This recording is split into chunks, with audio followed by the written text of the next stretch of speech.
इकडे मुंबई काँग्रेस अध्यक्ष वर्षा गायकवाड यांना दक्षिण मध्य मुंबई मतदारसंघामधून उमेदवारी न देण्यातून काँग्रेस आणि ठाकरे गटाची दलित विरोधी मानसिकता दिसून येत असल्याचा आरोप शिंदेंच्या शिवसेनेचे नेते मिलिंद देवरा यांनी एक्स माध्यमावरती केलाय। ठाकरे गट महाराष्ट्रामध्ये 21 जागांवरती निवडणूक लढवतोय, पण त्यापैकी केवळ एका जागेवरती ठाकरे गटानं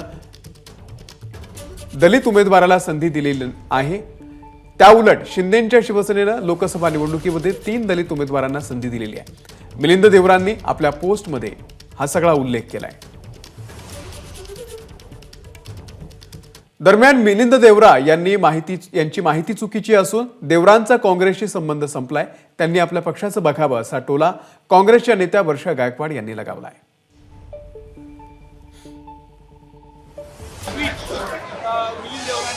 मला माहिती आहे त्यांनाही सगळी माहिती कुठून आली, पहिली प्रश्न। आणि आता मला वाटतं ते पक्ष सोडून गेलेले आहेत, त्यांनी त्यांच्या पक्षाबद्दल बोलावं, आता आमच्या पक्षाबद्दल बोलणं सोडून। एबीपी माझा, उघडा डोळे बघा नीट।